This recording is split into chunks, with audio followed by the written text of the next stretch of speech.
अनंत अंबानी ने सर्जरी कराई या दवाइयाँ ली, ये तो कहना बड़ा मुश्किल है, but Anant Ambani is a perfect example of obesity being a chronic disease.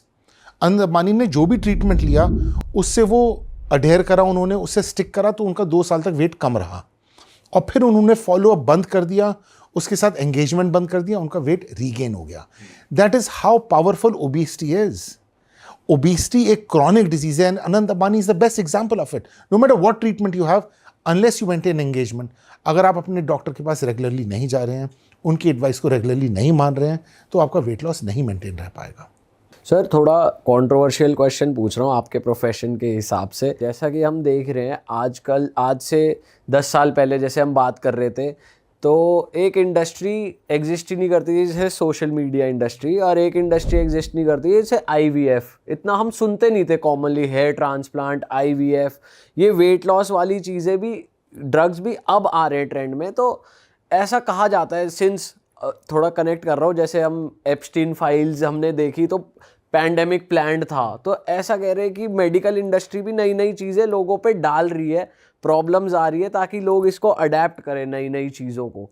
तो ऐसा सच में है कि ओबेसिटी को ऐसे मार्केट करा जा रहा है कि वो नेचुरली ना जाके इस तरफ ज़्यादा जाएं, या फिर ये नेचुरली है क्योरेबल बट लोग बता नहीं रहे हैं, या फिर अपने आयुर्वेदिक मीन्स में वो ताकत है कि वो ठीक कर पाएँ बट लोगों को उस तरफ नहीं भेजना है, लोगों को एक्सपेंसिव तरफ भेजना है, ऐसा है?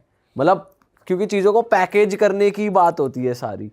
देखिए, पहला क्वेश्चन जो आपका है कि ओबेसिटी मैन मेड एपिडेमिक या पैंडेमिक है कि नहीं, आई थिंक पार्टली इसका आंसर येस है। आजकल US में और बाकी सारी कंट्रीज में भी बहुत सारी फूड रिसर्च चल रही है। फूड रिसर्च क्या होता है? कोई भी एक खाना बनाते हैं और आपको खाने को देते हैं और आपका फिर ब्रेन का MRI करते हैं और ये देखते हैं इस खाने से सबसे ज़्यादा खुशी या संतुष्टि आपको किस टेस्ट से मिली। तो जिस भी टेस्ट से सबसे ज़्यादा संतुष्टि मिल रही है, MRI में सबसे ज़्यादा लाइटें जल रही हैं, वो वाला टेस्ट बनाना शुरू कर देते हैं। Then again they look at packaging, कि आपको लाल रंग के पैकेट से वो वाले हार्मोन सीक्रेट हो रहे हैं दिमाग में, या ग्रीन पैकेट से या येलो पैकेट से। पैकेजिंग भी वैसे करते हैं। फॉन्ट रिसर्च होती है कि फॉन्ट से, किस फॉन्ट से लिखना चाहिए, किस फॉन्ट से आपको ज़्यादा अपीलिंग होगा। एंड फिर सुपर मार्केट रिसर्च होती है कि हम क्रिस्प के पैकेट, नमकीन के पैकेट, भुजिया के पैकेट जब एग्जिट के आसपास रखते हैं तो ज़्यादा बिकते हैं एज कंपेयर टू जब वो अंदर आइल्स पे रखते हैं। तो this is food research that is happening at the moment, has been happening for the last 20 years। Partly तो मैन मेड एपिडेमिक ही हो गया ओबेसिटी, कि हम ही लोग फूड रिसर्च कर रहे हैं। और आजकल एक और नया लेवल ऑफ फूड रिसर्च हो रहा है, GLP-1 प्रूफ फूड्स। तो ऐसे तरह के खानों पे रिसर्च हो रही है जो GLP-1 के इफेक्ट्स को बाईपास कर सकें, कि आप फिर भी वो खा सकें GLP-1 ड्रग्स लेने के बावजूद। मतलब आप मोटे ही होते रहें।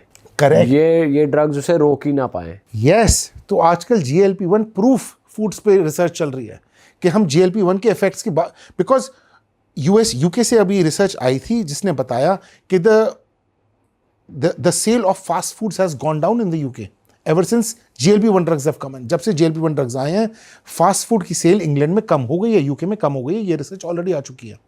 तो फूड इंडस्ट्री ऐसे तो नीचे नहीं जाएगी। तो food industry are researching ways and means to sell and ways and means to bypass जो GLP-1 के इफेक्ट्स होते हैं, जिससे आप फिर भी खा सकें GLP-1 ड्रग्स पे होने के बाद भी। तो क्या आइडियल लाइफस्टाइल अगर बचपन से, जैसे हम बात कर रहे थे, सिखाया जाए कि भाई घर का खाना खाओ, घिया, टिंडा, तोरी, ग्रीन्स खाओ, जो हमें स्कूल में सिखाया भी जाता था बचपन में, अगर हम उस पर स्टिक रहें तो हमें इन चीज़ों की ज़रूरत नहीं पड़ेगी, ऐसा कह सकते हैं? आई थिंक हम जितने अपने एनवायरमेंटल और पर्सनल फैक्टर्स चेंज कर सकते हैं उतना अच्छा है। अगर आपके जेनेटिक फैक्टर्स बहुत स्ट्रॉन्ग हैं ओवरवेट या ओबीस होने के, अब देखिए सऊदी में there is a very famous surgeon who is operating on kids as little as 5 years old। 5-5 साल के बच्चों की बैरियाट्रिक सर्जरी हो रही है सऊदी में। एक ही सर्जन है पूरी दुनिया में जो इस टाइप के ऑपरेशंस कर रहे हैं। 12 साल की उम्र पे से तो UK में भी हो रही है, इंडिया में भी सर्जरी हो रही है, बैरियाट्रिक सर्जरी बच्चों की। तो जिसमें जेनेटिक फैक्टर्स इतने स्ट्रॉन्ग हैं, उसमें तो पर्सनल एनवायरमेंटल फैक्टर्स बहुत कुछ नहीं कर सकते।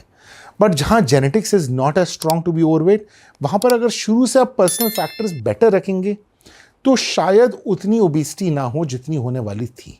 सो येस, पर्सनल फैक्टर्स को मैनिपुलेट करने से फ़ायदा होगा, बट एक लिमिट तक। पर सर ये जैसे ओबिसिटी ट्रिगर कब करती है बॉडी में, ये कैसे पता चले कि भाई हाँ कि थोड़ा आइडिया लगे कि ये हो रहा है बॉडी में मतलब एक्चुअली? टाइम टू टाइम अपना बीएमआई मेजर करता रहे इस चीज़ के लिए? देखिए, हमें अवेयर रहना पड़ेगा। मैं अपने मरीजों को ये समझाता हूँ कि ओबिसिटी सरहद के पार एक दुश्मन की तरह है जो आप पे हर समय अटैक करना चाह रहा है और आपको हर समय बंदूक लेके तैनात रहना पड़ेगा।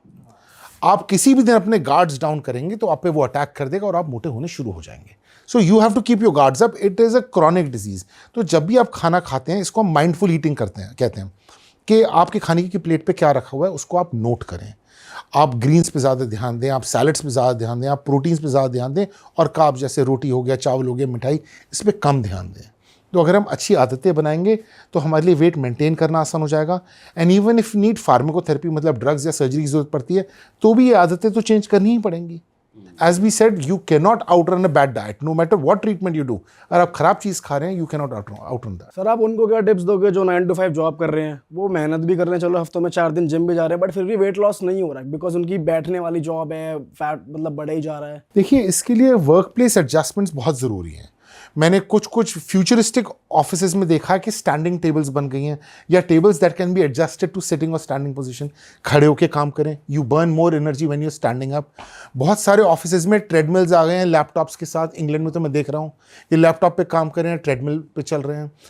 एंड आपकी जो हॉस्पिटल कैंटीन्स या होटल कैंटीन्स या वर्क प्लेस कैंटीन्स है, उनमें खाना ओबीसोजेनिक ना हो, मोर रेस्ट्रिक्टेड फूड हो, जिस खाने से आपके वेट ज़्यादा ना बढ़े, और कैलोरी कॉन्शियस फूड्स हो। तो एटलीस्ट कोशिश करी जा सकती है, बट चेंजेस तो हमें खुद ही करने पड़ेंगे। We have to take time out for exercise, we have to take time out कि हम गलत चीज़ें ना खाएं। Now I will give you a very simple example. जैसे मैं अपने पेशेंट्स को एडवाइस करता हूं कि आप जब खाना खा रहे हैं टीवी ना देखें या मोबाइल ना देखें। अब ऐसा क्यों है? अब अगर आप सिनेमा जाते हैं, मैं आपको एक पॉपकॉर्न का पैकेट दूंगा, आप पूरा खा लेंगे आराम से।